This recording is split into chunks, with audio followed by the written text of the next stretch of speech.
Imagine you knew, with absolute certainty, that the economy was about to collapse.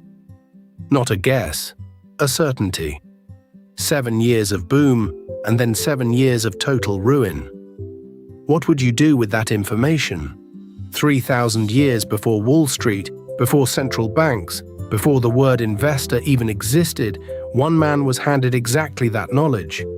He was a prisoner, a foreigner, a slave with no money, no name, and no freedom. And within a single year, he became the second most powerful man on earth and the richest manager the ancient world had ever seen. His name was Joseph. And what he did in the book of Genesis is, almost word for word, the same strategy hedge funds use today to make billions when everyone else is losing everything. The Bible wrote down the playbook. Most people read right past it.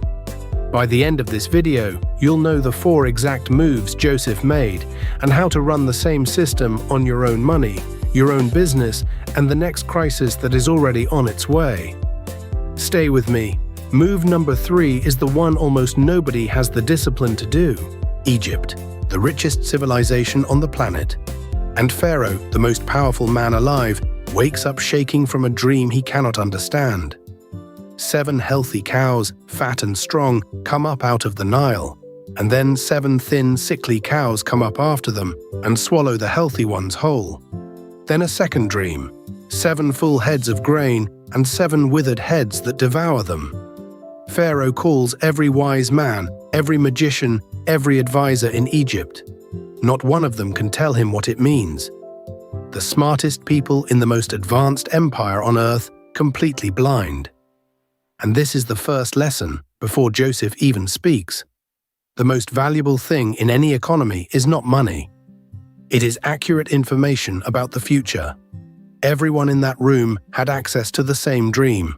Only one man could read it, and that one man would own everything that followed.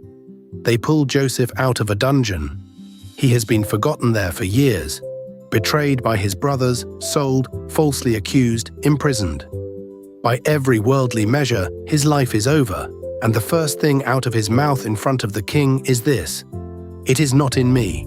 God will give Pharaoh the answer he desires." Remember that line. We are going to come back to it, because it is the foundation the entire fortune is built on, and it is the part the get-rich-quick crowd always deletes. Joseph interprets it instantly. The 2 dreams are one message.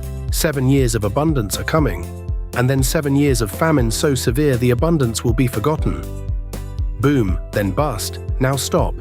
This is move number 1, and it is the move that separates the wealthy from everyone else in every generation. The wealthy think in cycles. Everyone else thinks the present will last forever. When times are good, the human brain assumes good times are permanent. We spend more, we borrow more, we believe the boom is the new normal. And when the crash comes, and it always comes, we are wiped out, because we built our whole life on the assumption that the fat cows would never end. Joseph refused that lie. He looked at 7 years of plenty and saw the famine hiding inside it. Every recession, every market crash, every empire that has ever fallen follows the 7 fat, 7 lean rhythm. 2008, the dot-com crash. Every one of them looked exactly like Pharaoh's dream. Abundance, swallowed whole by scarcity. The Bible is not being poetic here. It is describing the single most reliable pattern in economics, the cycle. And the first move of the Joseph strategy is simply this. Assume the lean years are coming, especially when everything feels unstoppable. Write that down. The boom is the warning, not the reward. Most people, if you gave them 7 good years, would spend 7 good years. Joseph did the opposite. He tells Pharaoh, "Appoint a wise manager, and during the 7 years of plenty, take a fifth, 20% of all the grain, and store it. Don't consume it, don't sell it. Lock it away while everyone else is feasting." Genesis says he stored grain like the sand of the sea, beyond measure, until he stopped counting. This is move number 2. In the fat years, you store. You do not spend.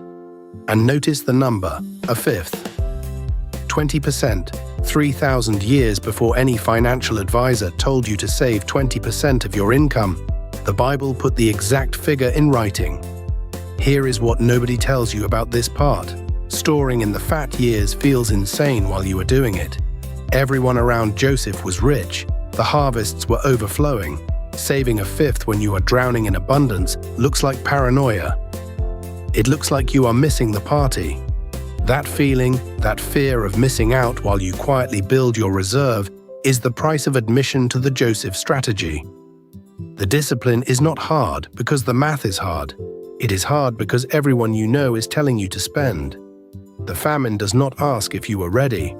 It just arrives. And on that day, the only question that matters is, did you store or did you feast?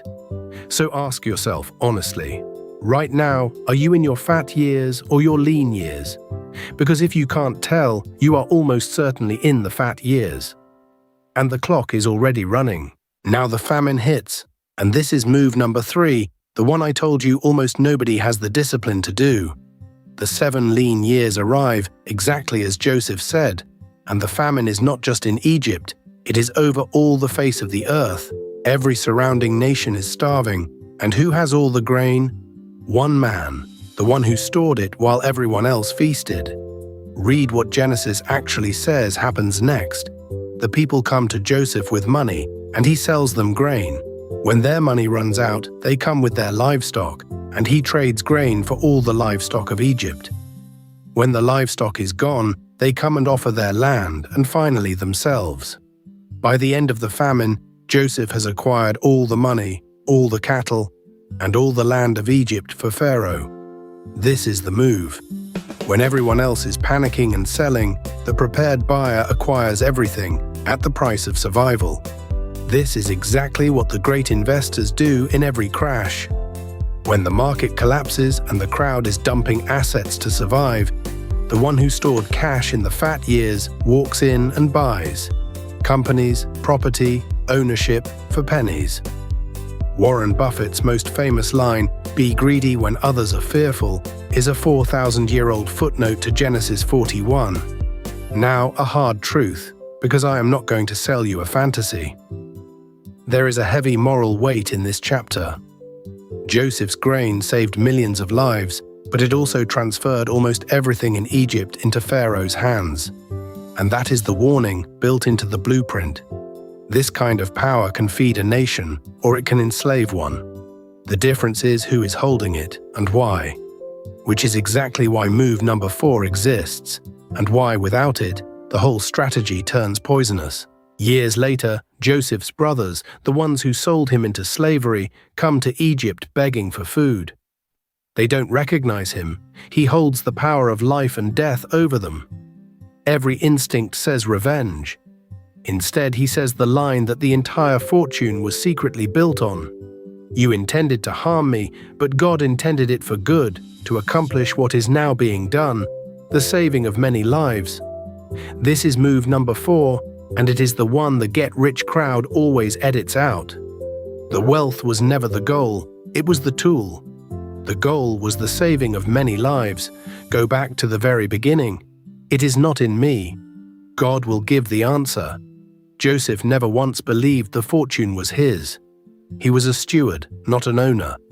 And that single belief is what kept absolute power from corrupting him.